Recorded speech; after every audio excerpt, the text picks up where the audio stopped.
بسم اللہ الرحمن الرحیم۔ السلام علیکم۔ انسان جب اس دنیا میں آیا تو انسان نے سوچا کہ کیوں نہ اپنے سے نیچے والا انسان پر حکم چلایا جائے اور اس کو اپنے محتاط کیا جائے، اور جب دوسرے انسان نے دیکھا کہ وہ تو اپنے حکم چلانے کی کوشش کر رہا ہے، کیوں نہ اس کو دبوچ کر اپنا حکم چلانا شروع کر دوں، اور اس کی کشمکش میں لڑائیاں شروع ہوئی، اور لڑائیوں سے پھر بڑے بڑے جھگڑے شروع ہو گئے، اور پھر جھگڑوں سے جنگیں شروع ہو گئی، اور اسی طرح ہر کوئی حکم چلانے لگا، اور حکم چلاتے چلاتے ریاستیں بننے لگیں۔ لیکن ریاست وہ نہیں جس میں صرف حکم چلایا جائے، بلکہ اصل میں ریاست وہی ہوتی ہے جو مظلوموں کو ان کا حق دلائے، لوگوں کے درمیان انصاف کرے، اور لوگوں کی عزت، جان اور مال کی حفاظت کرے۔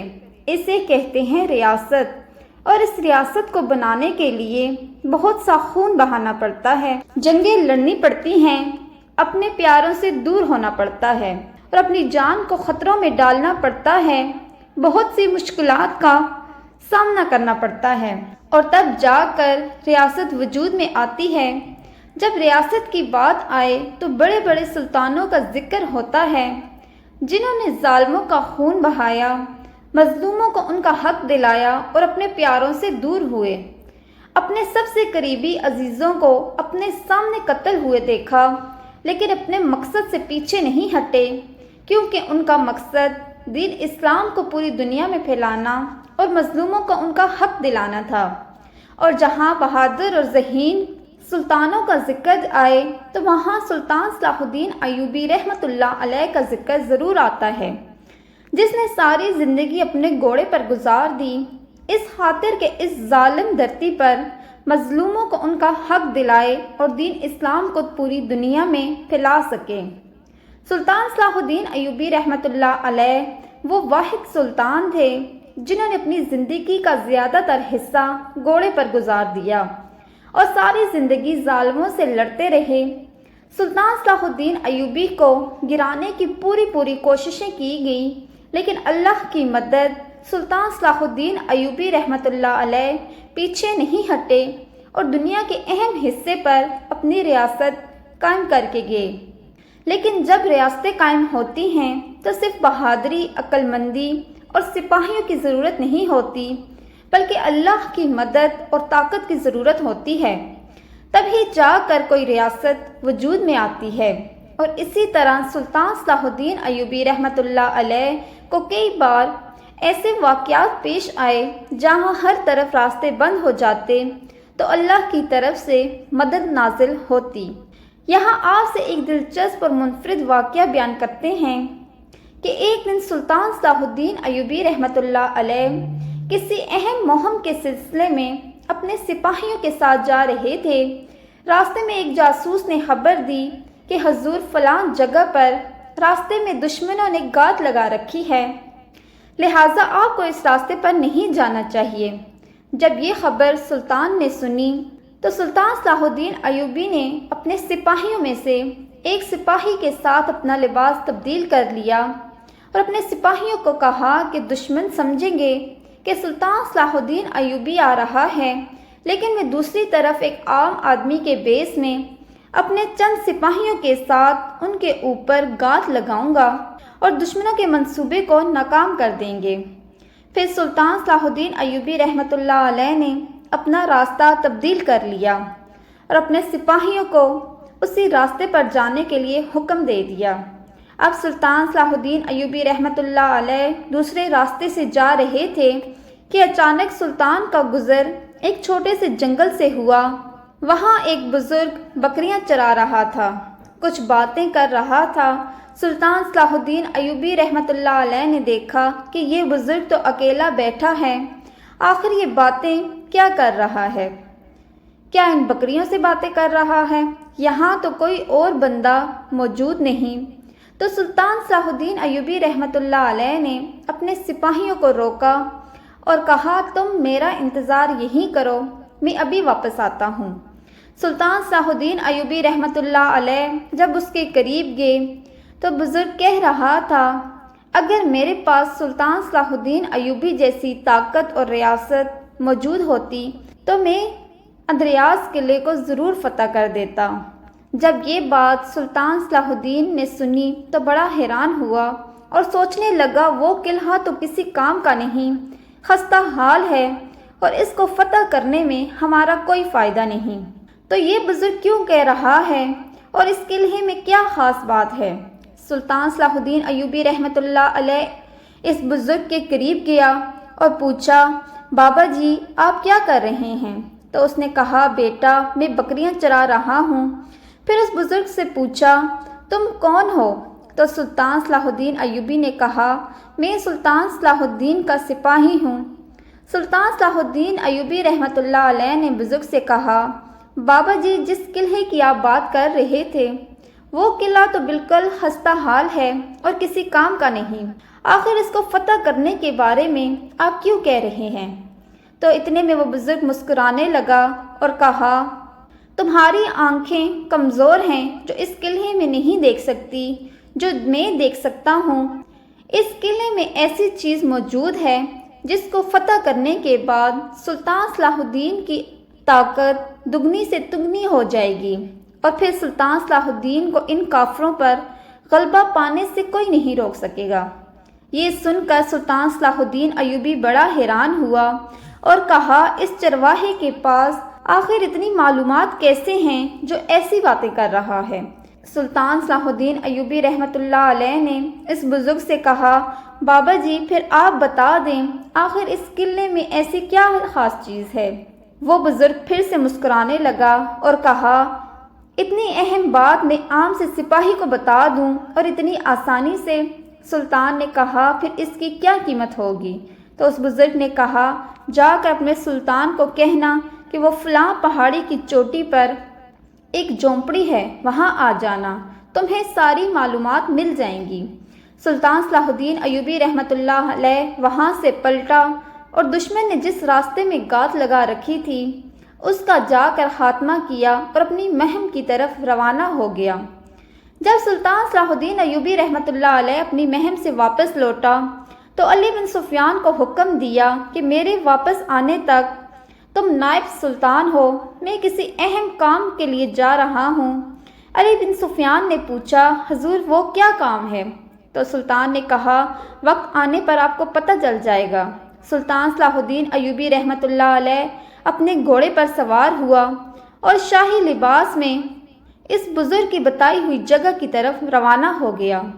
چلتے چلتے سلطان صلاح الدین ایوبی رحمۃ اللہ علیہ کو شام ہو گئی۔ آخر سلطان صلاح الدین ایوبی رحمۃ اللہ علیہ اس جگہ پر پہنچ گیا۔ جب سلطان صلاح الدین ایوبی اس جھونپڑی کے قریب گیا تو دیکھا کہ بزرگ وضو کر رہا ہے۔ سلطان نے بھی وضو کیا اور دونوں نے ایک ساتھ نماز پڑھی۔ اس کے بعد اس نے سلطان سے پوچھا کہ آپ سلطان صلاح الدین ہیں؟ سلطان صلاح الدین ایوبی نے کہا، ہاں بالکل میں ہی ہوں۔ پھر سلطان صلاح الدین ایوبی رحمۃ اللہ علیہ نے کہا، بابا جی آخر اس خستہ حال قلعے میں کیا راز ہے جس کا آپ ذکر کر رہے تھے؟ اگر میں فتح کر لوں تو کافروں پر غلبہ پا لوں گا۔ تو سلطان کو بزرگ نے کہا، یہ کوئی اتنا آسان کام نہیں، میں ابھی آپ کو بتا دوں، تھوڑا وقت صبر کرو، تمہیں یہ سب کچھ بتاؤں گا۔ پھر اس بزرگ نے کہا، آپ میرے لیے اور اپنے لیے کھانا بنائیں، کھانا تیار ہونے کے بعد ہم کھانا کھائیں گے، پھر نماز پڑھنے کے بعد آگے کے بارے میں سوچیں گے۔ جب اس بوڑھے بزرگ نے سلطان کو کہا، آپ میرے لیے کھانا بنائیں، تو سلطان کے لیے بڑی تعجب کی بات تھی، یہ جانتے ہوئے کہ وہ بزرگ میں سلطان صلاح الدین ایوبی ہوں لیکن پھر بھی مجھے کھانا بنانے کے لیے کہہ رہا ہے۔ لیکن سلطان صلاح الدین ایوبی جانتا تھا کہ اس میں اس بزرگ کی کوئی حکمت ہوگی۔ سلطان نے فوراً کھانا بنانا شروع کر دیا اور کھانا تیار ہونے کے بعد کھانا کھایا۔ پھر سلطان نے اس بزرگ سے پوچھا، بابا جی بتاؤ، اب تو بتا دو اس قلعے کے اندر آخر کون سا راز ہے؟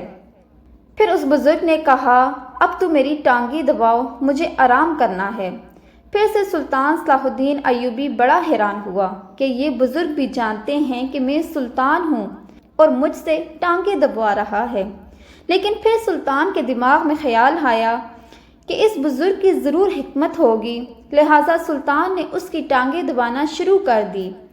جب صبح ہوئی تو سلطان صلاح الدین ایوبی رحمۃ اللہ علیہ نے پھر سے اس کے لیے ناشتہ تیار کیا۔ اس بزرگ کو کہا، اب چلو بابا جی، اب بتا دو اس قلعے کے اندر کیا راز چھپے ہیں۔ تو اس بزرگ نے کہا، تم پہلے میری بیر بکریوں کو کھولو، ہم ان کو پہاڑوں پر لے جائیں گے اور یہ گھاس کھائیں گے، اور میں تمہیں اس قلعے کے بارے میں بتاؤں گا۔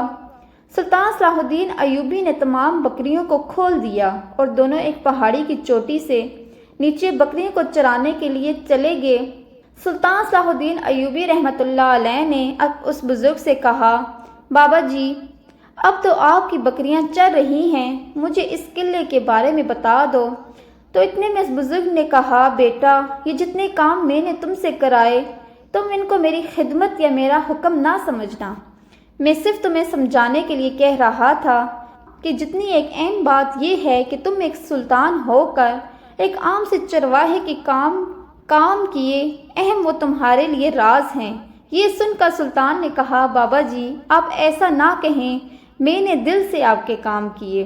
پھر وہ بزرگ کہنے لگا، بیٹا، اس قلعے کے اندر ہمارے بڑے بڑے اولیاء اور بزرگوں کی حکمت عملی اور راز اس قلعے کے اندر چھپے ہوئے ہیں۔ باہر سے وہ قلعہ خستہ حال لگتا ہے، لیکن کافر اندر سے انہوں نے بہت سے اہم راز چھپا رکھے ہیں۔ اگر تم اس قلعے کو فتح کر کے وہ نسخے حاصل کر لیتے ہو تو ایسی اہم معلومات ہیں جن کو پڑھ کر تم کافروں پر بآسانی غلبہ حاصل کر لو گے۔ جب یہ خبر سلطان نے سنی تو سلطان بڑا خوش ہوا اور کہا، بابا جی، اگر اس بات میں سچائی ہوئی تو اس قلعے کو میں نیست و نابود کر کے ان کی اینٹوں کے نیچے سے بھی وہ نسخے نکال لوں گا۔ تو بزرگ نے کہا، سلطان معظم، یہ کام اتنا آسان نہیں، وہ قلعہ اندرونی طور پر بہت خطرناک ہے۔ تو سلطان نے کہا کہ وہ قلعہ اللہ کی دی ہوئی طاقت سے زیادہ مضبوط نہیں، لہٰذا اس قلعے کو میں چند دنوں میں فتح کر لوں گا۔ اس کے بعد سلطان صلاح الدین ایوبی رحمۃ اللہ علیہ نے اس بابا جی کو سلام کہتے ہوئے وہاں سے رخصت ہو گیا۔ واپس آ کر علی بن سفیان کو اپنے کمرے میں بلایا اور اس قلعے کو فتح کرنے کے بارے میں بتایا۔ علی بن سفیان نے کہا، حضور، وہ تو قلعہ بہت خستہ حال اور کسی کام کا نہیں، لہٰذا ہمیں اس قلعے کو فتح کرنے میں اپنا وقت ضائع نہیں کرنا چاہیے۔ سلطان صلاح الدین ایوبی رحمۃ اللہ علیہ نے کہا، اس قلعے کے اندر ہماری ریاست کی بنیاد چھپی ہوئی ہے اور تم کہتے ہو کہ وہ قلعہ کسی کام کا نہیں۔ تو علی بن سفیان نے کہا، حضور، مجھے آپ کی باتیں سمجھ میں نہیں آ رہی۔ تو سلطان نے علی بن سفیان کو وہ سارا واقعہ سنایا اور کہا، اب ہم اس قلعے کو فتح کر کے وہ سارے نسخے اور راز حاصل کرنے ہیں۔ اب سلطان صلاح الدین ایوبی رحمۃ اللہ علیہ نے علی بن سفیان کے ساتھ اس قلعے کو فتح کرنے کی حکمت عملی تیار کی اور سلطان صلاح الدین ایوبی رحمۃ اللہ علیہ نے چند ہی دنوں میں اس قلعے کو فتح کر لیا۔ اور سلطان صلاح الدین ایوبی رحمۃ اللہ علیہ نے جب اس قلعے کی دیواروں کو توڑا تو اس کے نیچے سے وہی نسخے موجود تھے جس کا بزرگ نے بتایا تھا۔ جب سلطان صلاح الدین ایوبی رحمۃ اللہ علیہ نے دیکھا تو بڑا حیران ہوا اور سوچنے لگا کہ آخر اس بزرگ کو کیسے پتہ چلا کہ اس قلعے کی دیواروں کے نیچے اتنی اہم معلومات ہیں۔ یہ سوال دل میں لیے سلطان صلاح الدین ایوبی رحمۃ اللہ علیہ اس قلعے سے فوراً اس بزرگ کی جھونپڑی کی طرف روانہ ہو گیا، لیکن جب سلطان اس پہاڑ کی چوٹی پر پہنچا تو دیکھ کر سلطان صلاح الدین ایوبی رحمۃ اللہ علیہ بڑا حیران ہوا، کیونکہ وہاں اس چوٹی پر جہاں پہلے بزرگ کی جھونپڑی تھی وہاں کوئی جھونپڑی نہ تھی، کوئی بکریوں کا ریوڑ نہ تھا اور نہ وہاں کوئی بزرگ تھا۔ سلطان صلاح الدین ایوبی نے اس چوٹی کا چپا چپا چھان مارا، لیکن وہ بزرگ سلطان کو کہیں نظر نہ آیا۔ اتنے میں سلطان صلاح الدین ایوبی رحمۃ اللہ علیہ بڑا پریشان ہوا کہ آخر وہ بزرگ کہاں گیا، لیکن چند ہی لمحوں میں سلطان صلاح الدین کو خیال آیا کہ وہ نہ ہی کوئی بزرگ تھا نہ ہی کوئی بکریوں کا ریوڑ اور نہ ہی وہ جھونپڑی تھی۔